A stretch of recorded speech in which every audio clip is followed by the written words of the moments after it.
Olá pessoas, meu nome é Vinícius. E eu sou o João. E bem-vindos a mais um episódio do Orfeu. Nosso clube do livro em formato podcastal. Nós chegamos agora ao canto 6, finalmente. Depois de ser apresentado no canto 5 a Odisseu, agora a gente tem um canto que desenvolve um pouco mais.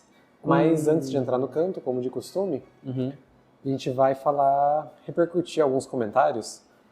Como a gente está em Vilhena, nossa cidade natal, e a gente conversou pessoalmente com muita gente que falou sobre o podcast, elas falaram presencialmente, eu não notei muitos deles, então eu não tenho boa parte dos comentários. Se alguém ouviu e faz questão de que a gente leia, mande em algum meio que dure o comentário, né? Tipo, pelo WhatsApp, pela DM do Instagram, áudio, e-mail. Nós conversamos com muita gente veio comentar com a gente, né? Várias coisas, enfim, sempre é legal ouvir o que as pessoas têm a dizer sobre o podcast. Infelizmente, eu não lembro de todos os comentários. Internalizei todas as críticas e sugestões.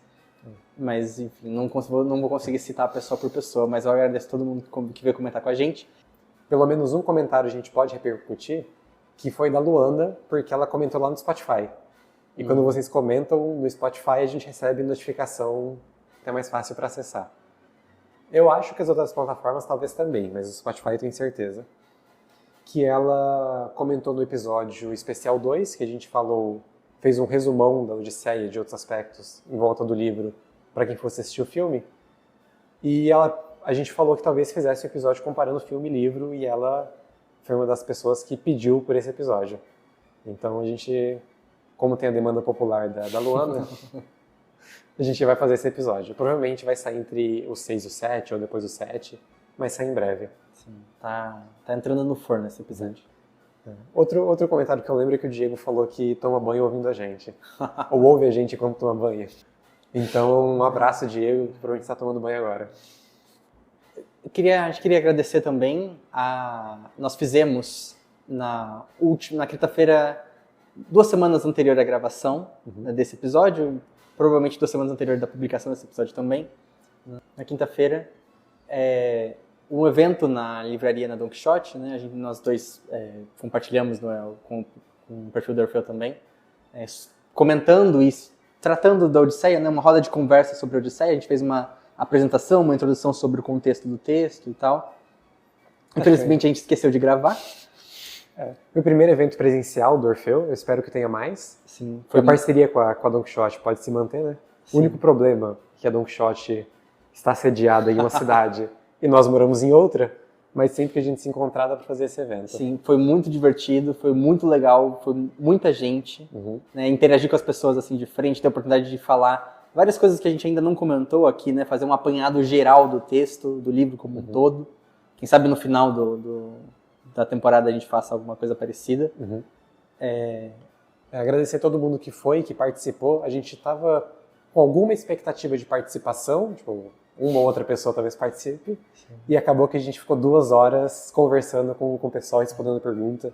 Foi bem melhor do que eu imaginava. A gente acha que a gente quase venceu o Nolan, né?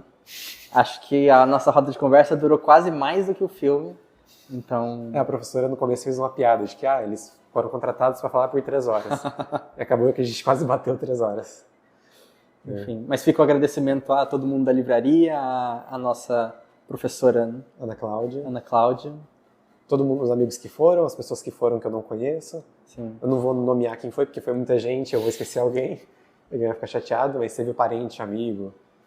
Eu acho que, pelo que a professora falou, bateu recorde de público lá. Que ela já fez vários eventos e esse foi o que mais agregou gente. Num assunto que eu achei que não fosse agregar tanta gente. Texto antigo. Pelo que ela disse, foi cerca de 40 pessoas. Bastante gente. Boa parte ficou em pé porque não tinha mais onde sentar. Mas enfim, foi incrível. Um abraço para todo mundo que participou, enfim. Sejam bem-vindos. Se alguém descobriu o podcast, esse projeto, lá presencialmente, enfim, e resolveu ouvir o episódio seguinte, que é esse agora, seja bem-vindo, enfim. Pode seguir daqui, enfim, assistir os anteriores, seja bem-vindo. Linkando só com os comentários que a gente recebeu, a Luana e a Virgínia fizeram comentários comigo, esses eu lembro, A Virgínia sob demanda, eu pedi para ela fazer o comentário. Que elas ouviram o episódio especial 2 e elas falaram que tiveram várias partes confusas que elas não entenderam. E esse comentário foi muito bom, porque a gente reviu a forma de falar algumas coisas para um público que não tem muito contato com o texto e ajudou a gente a melhorar pro evento. Então, no evento a gente conseguiu ser bem mais didático justamente por causa dessas críticas. E que é crítica no sentido positivo, né? A gente ficou muito feliz delas darem esse feedback. Então, se vocês tiverem críticas pra gente, mandem, porque ajuda bastante, não só elogios. Elogios também. Me ajudam muito, elogios me ajudam muito. Dito isso, só gostaria de lembrar agora, questão protocolar, de comentar na DM, e-mail, WhatsApp, onde preferirem, de compartilhar os episódios para mais gente poder ouvir, compartilhar os nossos posts, divulgação também ajuda mais pessoas a conhecerem o Orfeu, se inscrever no Spotify, seguir a gente no Instagram, se inscrever também em qualquer outra plataforma, né? É importante para vocês serem notificados de quando a gente postar episódio novo. Sigam nas plataformas, ativem notificações, sigam no Instagram, enfim. Ajudem a gente a chegar em mais pessoas. Um comentário desses assim, se eu fiz alguma promessa de publicar alguma coisa para vocês verem, enfim, acho que eu falei nesse episódio de, vou mostrar tal texto para vocês. Uhum. Se eu esquecer, se quando vocês ouvirem o podcast não estiver no ar ainda, me manda uma mensagem lembrando para fazer isso. Cobrem as nossas promessas também, pra gente saber que vocês querem que elas sejam cumpridas. Dito isso, acho que a gente pode então para a sinopse do episódio. Vamos para a sinopse. No episódio seguinte, então, só para fazer uma recapitulação, a gente conhece o Odisseu pela primeira vez, ele sai da ilha de Ogígia, que ele estava no Calipso, Poseidon atrapalha a saída dele, no final ele é ajudado por uma deusa e consegue chegar à Ilha dos Feácios, onde ele está bem debilitado e acaba adormecendo. E é assim que a gente encontra ele no começo do canto 6. Ele adormece na floresta, no monte de folhas, né? Uhum. E aí ele acorda aqui. O canto 6, ele começa no palácio da Ilha dos Feácios, em que Atena, nessa primeira cena, Atena se transforma numa amiga da princesa dos Feácios, né? Que é a Nausicaa. E Atena se transforma numa amiga da Nausicaa e instrui, né, dá a ideia para Nausicaa que ela reúna algumas roupas e que ela vá com algumas escravas até um rio lavar as roupas e se banhar. Uhum. Isso, para que ela, por acaso, né? Não por acaso, porque por conta da Atena, ela planejou tudo. Por um acaso chamado Atena. Mas que por coincidência, entre aspas, ela encontre ali o Odisseu e ajude ele. E aí ela vai até o pai dela, o rei dos Feácios, Alcino, implora para ele ir para uma carruagem, algumas mulas para levá-la até o rio. Ele concede tudo, como uma garota mimada que ela é. E aí ela vai com as escravas até o rio, elas lavam as roupas, elas se banham, elas jogam, fazem uma brincadeira com bola ali, que a gente vai comentar mais no episódio. Uhum. Não necessariamente nessa ordem, né? Elas jogam antes, depois elas se banham. E aí ela aparece, o Odisseu sai da floresta, né? Todo carcomido pelo naufrágio, numa figura terrível. Aí ele reflete, né, como ele vai implorar pela assistência da princesa Nausicaa. Uhum. Tem toda essa discussão sobre o que ele vai fazer. Aí ele implora pela ajuda dela, exalta a beleza dela, compara ela com a deusa Ártemis. Uhum. E ela oferece a hospitalidade do palácio do pai dela para ele, oferece que ele vá até a cidade dos Feácios, conhecer o rei dos Feácios, do pai dela. Elas ajudam ele a ficar numa figura melhor, a tomar banho. A Atena inspira um pouco, joga a magia dela e faz com que ele fique mais alto, mais atraente, mais bonito também. Dá uma melhorada na aparência dele para ele se encontrar com o rei dos Feácios, o Alcino. E aí ele vai tomar banho, ele se banha no rio, aí primeiro ele recusa que ele seja banhado pelas escravas da Nausicaa, depois ele acaba sendo banhado pelas escravas da Nausicaa, algumas passagens contraditórias desse canto. E aí, por fim, Nausicaa e Odisseu seguem, ela convida o Odisseu a ir com ela para encontrar o pai dela. Mas ela faz aquela observação, né, de não ir junto com ela para não esperar comentários maldosos de quem for ver a filha do rei junto com o desconhecido. Então ele acaba indo... Eles vão para o mesmo destino, mas de forma independente. Ele acaba indo sozinho. Sim, ela instrui ele um pouco sobre a disposição, sobre o urbanismo da cidade. E aí o Odisseu vai até o bosque, como ela tinha instruído ele sobre a cidade, vai até o bosque e lá ele aguarda as seguintes instruções da Nausicaa, que virão no canto seguinte. E ele faz uma prece a Atena. Para ajudar, para que o pedido de ajuda dele dê certo. Feita a sinopse, fiquem agora com o episódio 6, em que a gente comenta um pouco do canto 6 da Odisseia.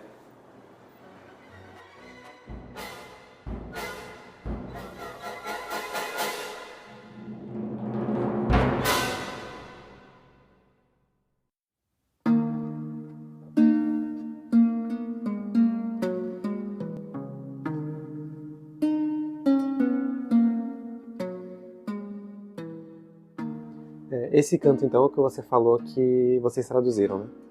Isso. No último semestre de grego, no grego 8, a gente traduz os primeiros 180 versos do canto. Que é metade. Que é metade, que é até aquela parte que fala do casamento, de homem e mulher. Não, até, mais ou menos até onde tem uma lacuna no texto?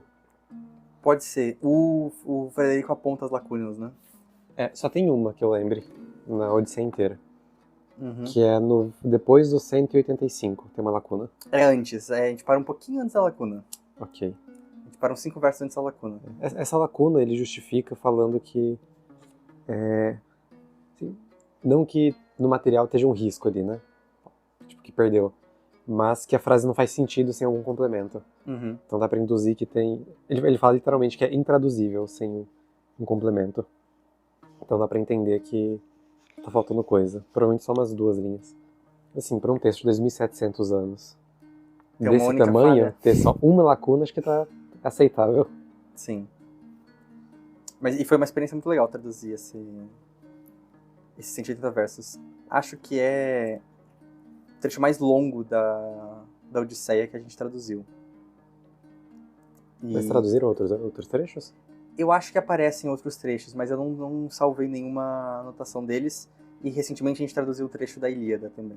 Entendi. Mas lá pro final, lá pro canto 18. Mas talvez Jerry tenha alguns comentáriozinhos que a Camila, que era minha professora na época, enfim, Camila Zanon, especialista em Homero. Possivelmente uma das maiores ou a maior especialista em Homero do Brasil. Possivelmente. Que ela fez alguns comentários que os que sobraram, que eu anotei, vão ficar umas curiosidades.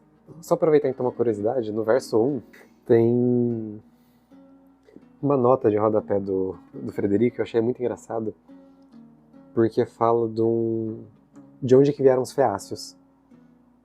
Uhum. E na nota fala que tem um poeta, o Alceu, que diz que os feácios vieram do sangue do pênis decepado do Urano.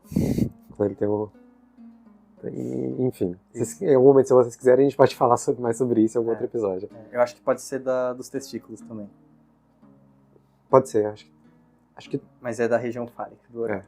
Acho que depende do autor, né? O Sim. Hesíodo, acho que ele fala... Não lembro qual que ele fala. Uhum. Mas ele escolhe um dos dois. Mas então, o ponto é que o Alceu é de Lesbos. E... É verdade. Eu não sei se esse gentílico é próprio de Portugal, mas ele se refere ao Alceu como poeta lésbico. Eu acho que é próprio de Portugal. Ele é muito Porque estranho. quando eu joguei no Google, falou que era um poeta lésbio. Uhum. Então acho que lésbico talvez seja a forma de Portugal se referir a eles. Muito bom. Eu usarei lésbico para se referir aos poetas eólicos mais vezes. Eólico éolo? Não, é eólico porque é o dialeto eólico, né? Esse é o dialeto de Lesbos, Aqui. da região de Lesbos. É um dos 4 dialetos. Uhum.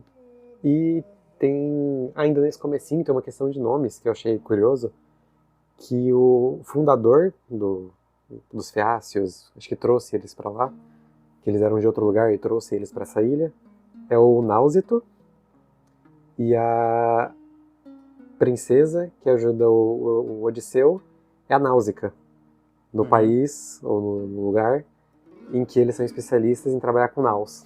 Isso, são várias referências a navio. Isso. Então acho que é o tipo de brincadeira com o nome que dá pra, mesmo quem não sabe grego, consegue pegar aqui. Uhum. Bem explícito. Sim. E você está comentando da história dos feácios, né? Os feácios que são esse povo mitológico dessa ilha, que moram nessa ilha de Scheria, que é uma ilha mitológica. Uhum. eles são muito próximos dos deuses, eles são muito agraciados pelos deuses, eles são grandes navegadores. E eles, eu não sei se conta aqui, mas eles são expulsos pelos Ciclopes, né? Eles moravam... Fala no começo. Eles moravam em Hipéria, e aí eles são expulsos pelos Ciclopes e vão encontrar um refúgio na ilha de Isquéria. Ah, não fala que eles foram expulsos pelos Ciclopes, mas que eles moravam perto dos Ciclopes e não moram mais. Então. E aí, acho que aqui é a primeira descrição que a gente vai ter dos Ciclopes, né? O Christian traduz, né? São varões arrogantes que lesavam, pois na força eram superiores. Eu adoro que ele usa varões pra chamar de homens. É uma questão que você comentou no evento que a gente fez, né? Que homens pode dar uma ideia de humanidade. Sim. E para especificar que é do gênero masculino, usa varão. Aqui só fala homens de terrível insolência, que continuamente os pilhavam por serem mais fortes. Okay. Mas ele dá a ideia, então, de que ciclopes são humanos? Acho que não humanos... Ou só, tipo, masculino? Todo ciclope é masculino? Não sei se todo ciclope é masculino, é uma boa questão, mas... Acho que ele tá usando o humano no sentido genérico de... É uma pessoa, né? Assim, independente dele ser da espécie humana, né? Do mesmo tipo que os homens... Tem uma forma humana, pelo menos. Ele é como humano, né? Tipo, ok. Enfim, é um ser que parece humano, né? Até porque eles são descendentes diretos dos deuses, né? Pelo menos mitologicamente, né? Eles não têm nenhum parentesco com humanos, né? Eles não são filhos de humanos.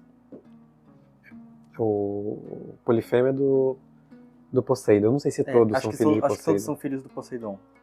Ok. Acho que o Exildo tem uma história diferente, mas aqui, pelo menos, acho que todos são filhos do Poseidon. Então, eu acho que tem várias coisas... Um dos motivos pelo qual a gente estava comentando, né, que esse é o texto que o método de grego escolhe para a gente traduzir. Eu acho que um dos motivos pelo qual ele escolhe esse trecho da Odisseia é porque ele permite comentar mais sobre alguns modos de vida e algumas performances sociais do período, entre aspas, né, do contexto épico. Que aqui a gente começa com a Nausicaa, né? A gente termina o canto anterior com o Odisseu adormecendo, e a gente começa com a Atena visitando a Nausicaa na forma de uma amiga dela, e dizendo pra ela ir até o rio, lavar as roupas e se banhar, porque ela vai encontrar o Odisseu lá. É uma parte em que a Atena desempenha esse papel de interferir muito na história.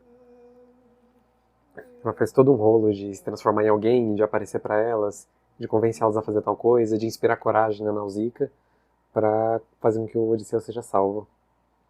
Sim, e aí aqui a gente vê algumas performances de gênero, acho que bem marcadas, né? Não sei o quanto a gente comentou antes, mas esse é um mundo com uma divisão sexual do trabalho, né? Com papéis bem definidos entre homens e mulheres, né? Então aqui tem algumas atividades tipicamente femininas pro período, como lavar roupa, né?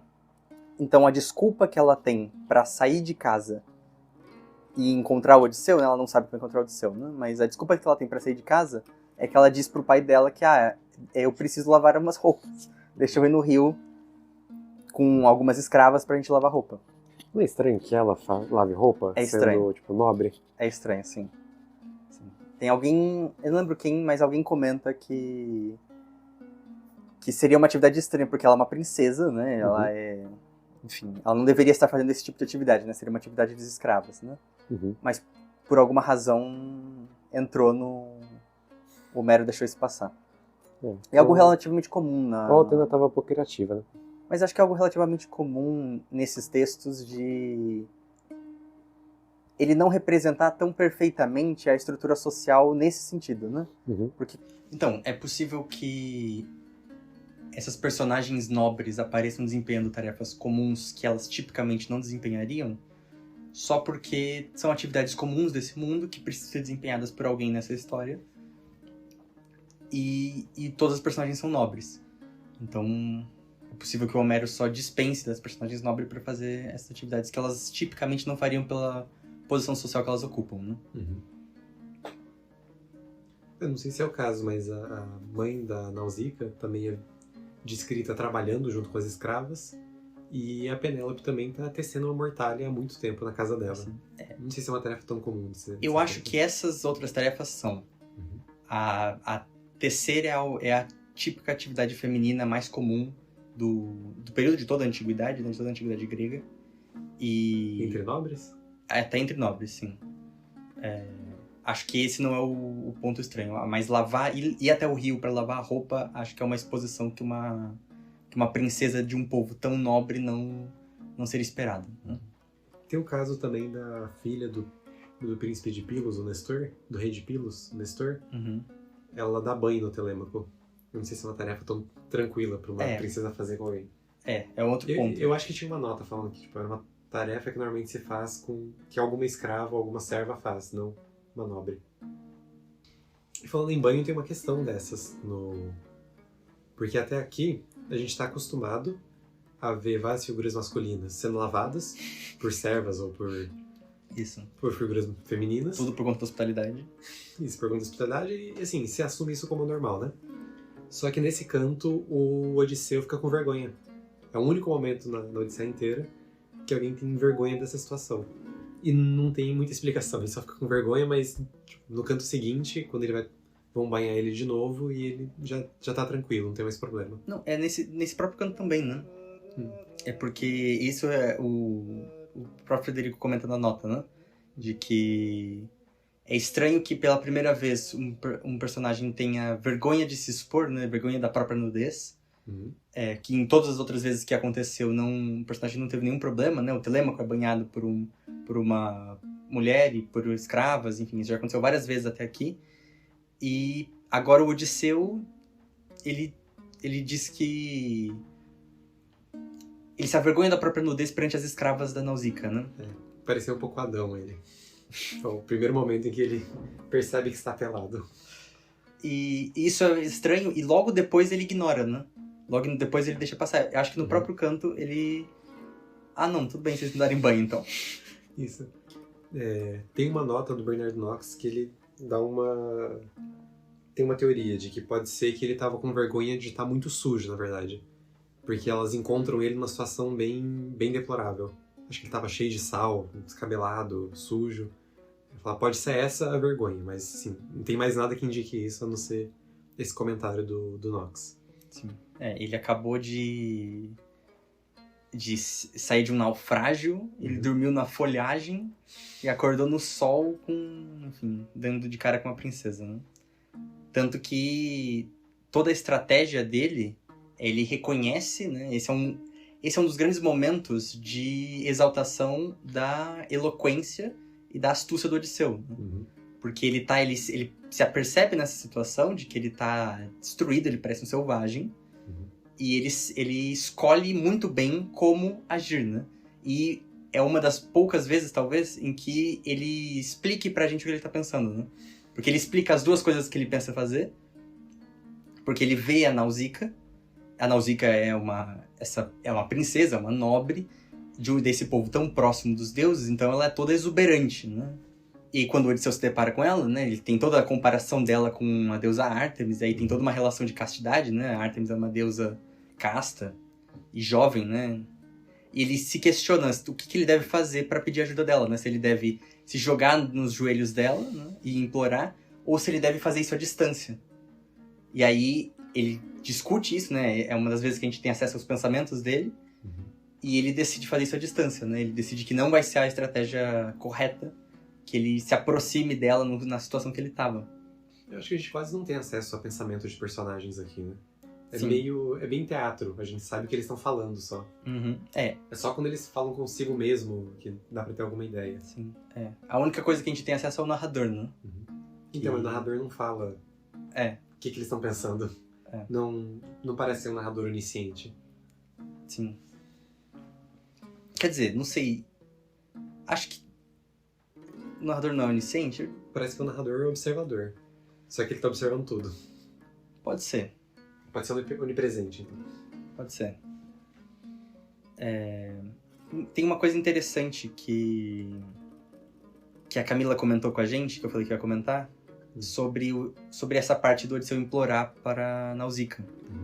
Que em português, na minha tradução, né? Fica... E logo proferiu um discurso gentil e astuto. Logo antes do Odisseu, do Odisseu começar a suplicar. Né? E aí depois o Odisseu segue, né? Suplico-te, princesa. Eres então alguma deusa ou mortal? E aí ele compara ela com Ártemis e tal. Mas o interessante aqui é a palavra discurso. Que assim, pode não significar nada, né? Mas ela depois vai ser muito sobrepensada, assim, vão refletir muito sobre ela. Que a palavra que é usada em discurso aqui em grego é mythos, que é a palavra que dá mito. Né? Mito em grego é palavra. Assim como uma outra palavra que a gente está acostumado, que é logos. Na antiguidade clássica, os filósofos vão fazer essa oposição das duas, né? Da palavra logos e da palavra mitos. Como mitos sendo esse discurso legendário e imaginativo, né? Típico de algo que não é real, então ele perderia valor. E o logos como um discurso racional e, portanto, mais científico, entre aspas, né? Mais correto, mais lógico. Só que no imaginário homérico é o contrário, né? A palavra mais forte é o mitos. Porque o mito, ele é a palavra da lenda, né? Ele é a palavra que segue a ordem dos deuses. É a tradição. Então, ele não tá... O Homero tá usando só uma palavra que significa a palavra, né? Mas ela carrega toda essa carga de ser... Não é qualquer discurso que ele tá proferindo, né? Ele tá proferindo o discurso que vem de toda a lenda, né? Que vem de toda a mitologia. Não é à toa que a gente tem essa palavra depois, né? E logo antes, só porque a Camila comentou com a gente também, não é nada demais, né? Mas tem uma outra palavra que significa palavra, que é épea, eipos, que é a palavra que dá épico. Então a gente chama toda essa tradição poética de épico, e por que a gente chama toda essa tradição, que é essa tradição do hexâmetro datílico, de toda essa forma, que é basicamente Homero e os textos próximos do Homero, de épico, a gente tem a palavra épico em português depois por causa disso, e tudo isso significa palavra, né? Só uma curiosidade que eu falei que ia comentar. Mas a gente estava falando do Odisseu, ele suplica para Nausicaa, mas antes disso, tem uma série de descrições das coisas que a Nausicaa vai fazendo, né? Ela implora pro pai dela por uma carroça com mulas, né? Isso nem precisa implorar muito, que a gente achou muito fácil. Ela é bem mimada, né? Eu acho que isso fica claro. Tem todo o discurso dela em relação aos pretendentes que ela tem. Sim. O que é um negócio que parece um pouco inconsistente, porque parece que ela tá com um casamento marcado, só que ela só tem pretendentes. E quando ela vê o Odisseu, ela quer que o Odisseu seja marido dela. Isso. Todo mundo também, né? E nisso antes ainda tem mais uma coisa engraçada. Que ela fala que ela teve um sonho e que ela vai contar o sonho pros pais dela. Ela fala, procurou os pais para contar. E ela não conta o sonho. Sim. Ela fala isso que o João falou. Ela começa a pedir carroça, começa a pedir coisa. Ela esquece do sonho que ela teve. Eu não sei o que pode ser isso. Se tem alguma interpretação, quando fizeram um texto só esqueceram que ela teve o sonho. Talvez possa ser que, ela foi contar o sonho, e aí, cortaram a parte. Cortaram no sentido, não falaram a parte dela contando, não mostraram ela contando, né? Tipo assim, e Nausicaa foi contar o sonho. Aí quando você vê ela falando com o pai dela, ela tá falando outra coisa, né? Mas realmente é estranho, né? Mas o que eu acho divertido, e que gera bastante discussão, é que quando elas... Acho que depois que elas lavam roupa e se banham, ou antes, enfim, não é relevante, elas jogam um jogo, né? Com uma bola. E a gente não sabe que jogo é esse. Eu acho que é altinha.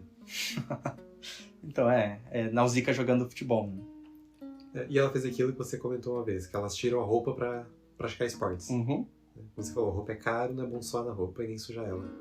Se bem que eles são de lavar roupa, né? Então... Ela podia sujar a roupa e lavar a roupa. Pois é.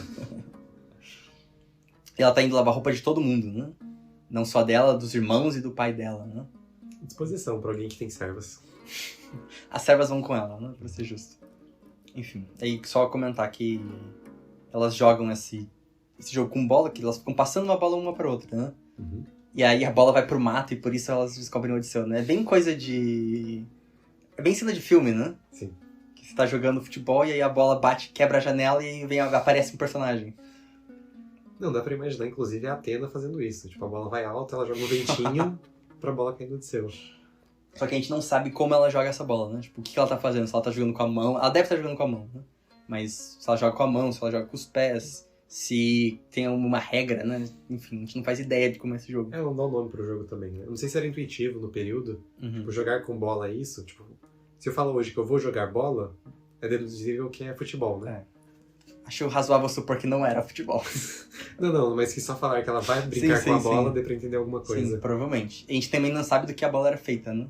Era uma bola de tecido, de couro, enfim, do que era. Nessa relação dela com as escravas, tem outra suposta inconsistência, né? A gente tá aqui só pra falar mal do Homero hoje. Que você tem uma descrição, inclusive virou polêmica, mas enfim, que é os braços alvos que eles falam sobre algumas mulheres. Braços alvos, no caso, braços claros, né? De pele branca. Que dá pra deduzir que, em contraposição a servos e pessoas que trabalham no sol, os nobres têm os braços brancos porque eles não se expõem ao sol. Então é mais uma marca de realeza do que uma necessidade de descrever a cor da pele.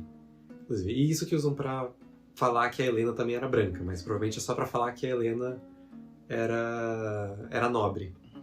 A gente pode entrar nessa polêmica quando a gente for falar do filme versus livro. Sim. Mas aqui, falam que ela tinha braços alvos, dá pra deduzir que as escravas tinham os braços não alvos, né, queimados pelo sol. Só que depois ela descreve as escravas, as servas, com braços alvos também. E provavelmente foi só pra encaixar no metro isso. Mais um caso de fórmula numérica, né? Isso. Sim, pra ver que nem essa descrição de que os braços são alvos tem essa conotação de falar que elas são nobres, mas talvez nem pra isso sirva. Pode ser só um metro mesmo. Sim. Pra encaixar na métrica. Mas ele tem essa suposta inconsistência. No verso 109, ou antes, não sei. Acho que antes disso. Fala que ela tem braços alvos, e lá no 240 fala que as servas têm braços alvos também. Sim. Essa questão dos braços alvos pode existir, não, nesse caso não porque os dois são descritos como braços alvos, né? Mas essa oposição de nobres / gregos com braços alvos e escravos não, também por escravos serem estrangeiros, né? Muitas vezes, né? Porque é isso, né? Eles vão pilhando ilhas ao redor, né? E às vezes talvez ilhas até mais distantes. E eles estão se deparando com pessoas de diferentes etnias, né? Diferentes povos, de diferentes lugares do mundo. Então, existe toda uma... Por exemplo, todo o coro de escravos da Oresteia são mulheres de Troia. Enfim, e isso fica claro, né? Em vários lugares, né? Vários desses reis voltaram com vários escravos de Troia, né? Não é o caso do Odisseu, ele volta sem nada, mas... Mas tem... Nossa, não lembro agora. Algum verso algum canto que a gente já passou, que eu passei batido, não comentei, que fala de mulheres de Troia fazendo alguma coisa. Sim. Não lembro se a gente comentou. Mas, então, enfim, tem alguma referência a isso antes também. Tem uma coisa que eu acho que eu ainda não comentei no podcast. Eu comentei no evento que a gente fez na livraria, no Don Quixote. Mas eu acho que eu ainda não comentei no podcast. Eu fiquei de comentar no outro episódio e deixei pra esse. Aproveitando que é um canto mais curto também. Existe... A gente tá acostumado a falar aqui o tempo todo da intervenção dos deuses, de como eles são... Eles interagem e eles manipulam tudo que acontece na história. Mas existe alguns elementos dessa intervenção dos deuses que é mais uma questão de língua do que uma questão de realmente intervenção. Assim, existe essa dupla interpretação, né? De que pode ser que seja realmente o deus intervindo, mas é mais provável que seja só um jeito de descrever alguma coisa, né? E, sim, é como se em vez de falar que, sei lá, aí começou a chover, a gente fala assim, Deus mandou a chuva. Você não tá realmente pensando, você não realmente acredita, talvez alguém acredite, mas você não realmente acredita que Deus mandou a chuva. Não, mas a gente fala do São Pedro, abriu as comportas. É isso, então você não acredita que São Pedro fez alguma coisa e tá chovendo por causa dele. Tipo, não, é só um jeito de dizer que tá chovendo. Existem várias coisas dessas em relação aos deuses aqui, especialmente em Homero, mas, enfim, em toda a língua grega, né? Então, por exemplo, tem aqui no verso 140 desse... Só a filha de Alcino ficou, né? Só Nausicaa ficou, pois nela Atena pôs coragem no peito e tirou o medo dos membros. Então aqui tem duas coisas acontecendo aqui, né? Atena colocando coragem no peito de Nausicaa e o medo como essa força exterior, né? Que a Atena tá tirando o medo de fora, né? Olha só que interessante. Esses são sentimentos, né? Tipo, a coragem. Você não escolhe ter coragem, né? A coragem é algo que vem a você, né? Você é corajoso. Ela é pensada como um sentimento externo. O medo também. Você não escolhe ter medo. Você tem medo. O medo vem. Então, se o medo vem nesse imaginário homérico, ele precisa vir de algum lugar. Então, se o medo vem e o medo toma os seus membros e o medo te faz tremer fisicamente, né? A descrição é toda concreta. Então, um Deus precisa mandar o medo, né? Quem é essa força sobrenatural que é capaz de enviar um sentimento que vai te tomar? Um Deus. Então, quem é capaz de me fazer ter coragem? Um Deus me fez ter coragem. Não é algo cujo mérito é propriamente meu. É algo que vem de fora, que um Deus envia, mas é só uma descrição de você ter coragem, né? Só uma descrição, eu fiquei com medo. Um Deus mandou o medo pra mim, né? Eu perdi o medo, né? Um Deus tirou o medo de mim. É só um jeito de dizer que a coragem veio e ela perdeu o medo. Acho que talvez nesses cantos seja um pouco mais indistinguível o que realmente é a Atena atuando e o que é a linguagem, porque é a Atena atuando nos dois, né? Acho que fica mais claro quando eles falam de Zeus. Porque a gente não tem um narrador falando de Zeus. Tipo, Zeus está fazendo as coisas. Só que as pessoas estão falando. Tipo, Zeus me abençoou com tal coisa. Zeus me ajudou com tal coisa. Acho que fica mais claro essa... a ajuda dos deuses como uma figura de linguagem só. Sim, E mesmo assim os deuses intervêm bastante, né? Tipo assim, a Atena aqui, ela se transforma numa amiga de Nausicaa para instruir ela. Assim, isso não é metafórico, né? Isso é a Atena realmente intervindo. Ela trabalha muito, é um negócio bem inacreditável. Sim. Sim, aqui tem aquilo que eu comentei um tempo antes, sobre por que ela fica assumindo formas para fazer as coisas, em vez de só fazer.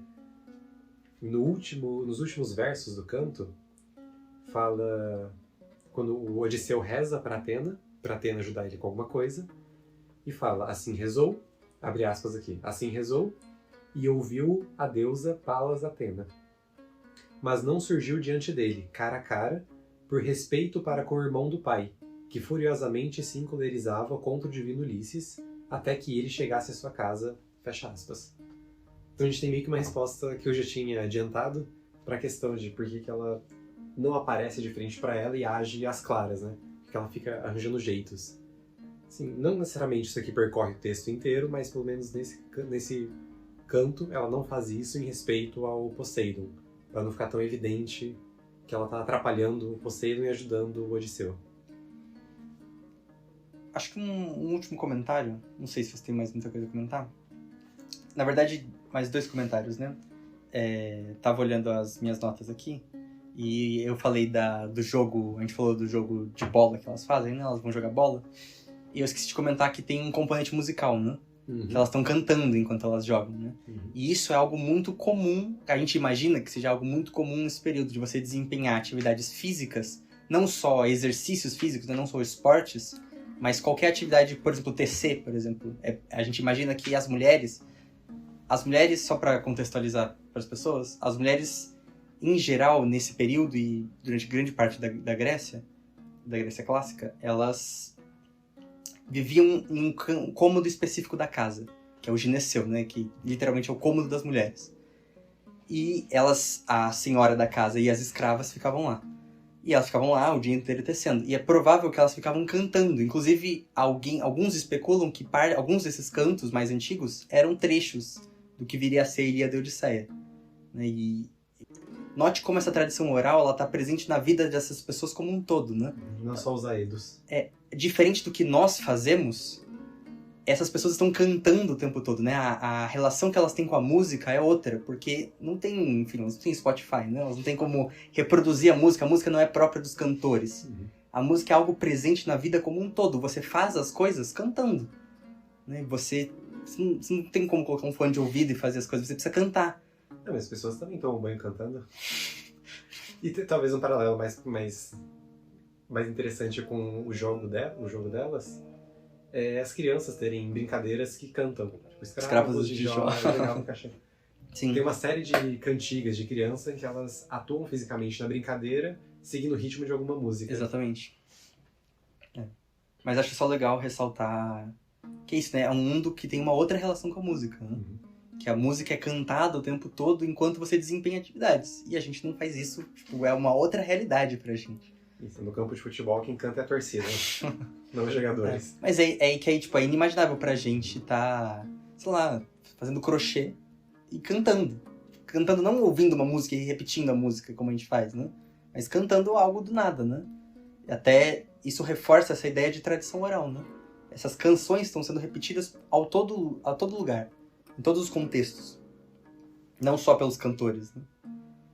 E o outro comentário que eu ia fazer é que aqui tem uma descrição da Nausicaa, que aqui eu vou ler da minha tradução.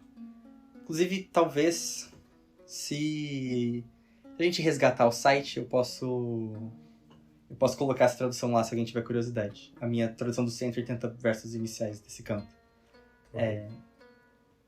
Ele tá suplicando a Nausicaa, o Odisseu tá suplicando a Nausicaa, que tá comparando ela com Ártemis, né?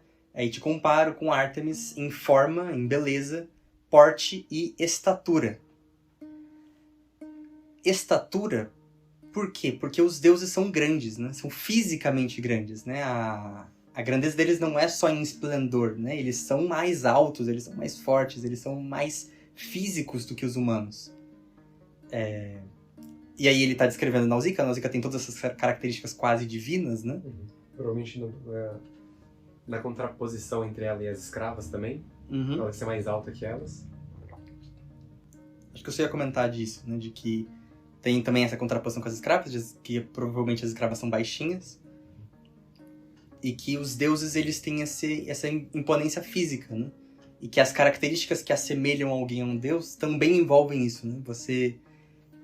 Parece estranho você ouvir que, tal pessoa se parece em estatura a um deus, né? Em estatura, né? Tal pessoa se parece em tamanho a um deus. Como assim? Tipo, por que os deuses são gigantes? Os deuses são gigantes. E é por isso, inclusive, se você for ver... Se alguém tiver a oportunidade de ir em museus que tem estátuas do período clássico, elas vão ver muitas estátuas em que tem um deus e um humano, e o humano é metade da estatura de um deus. Você vai ver o deus gigante e o humano metade da estatura. Não é um erro, é porque, de fato, os deuses são maiores, né? Enfim, isso é muito engraçado de se pensar. Acho que a gente não comentou, mas aqui, acho que é a primeira descrição do Olimpo, né? Existe a polêmica de se essa descrição faz sentido ou não faz sentido, se é uma descrição... O Frederico comenta da possibilidade de ser alguns versos espúrios, né? Uns versos que não fazem parte de verdade do poema. Só que essa tese foi refutada, então existe todo um debate de se essa é uma descrição que faz sentido, né? Mas o que é interessante é que o Olimpo tem algumas características mágicas, né? Então o céu é sempre aberto e não neva. O que é engraçado, porque se você pensar que é um pico gigantesco, né? Ele é um lugar físico. Então ele é um pico no topo de uma montanha. Existe o suposto Monte Olimpo, um monte chamado Olimpo na Grécia, que pode ser ou não onde os gregos imaginavam que os deuses ficavam, e neva nesse monte. Mas na descrição homérica do Olimpo não se neva, né? Não há neve. Outra coisa engraçada é isso, né? O Monte Olimpo fica na Grécia continental, né? Fica na parte europeia da Grécia, na atual Grécia. Não fica nas ilhas. Não fica nas ilhas mas assim, a civilização que aqui se trata, né? Existe a civilização micênica, que é a civilização do continente, da atual Grécia, e a civilização minoica, que é a civilização das ilhas, né? Depois a civilização minoica desaparece, elas meio que se misturam. E são substituídas pelos gregos que a gente vem a conhecer melhor.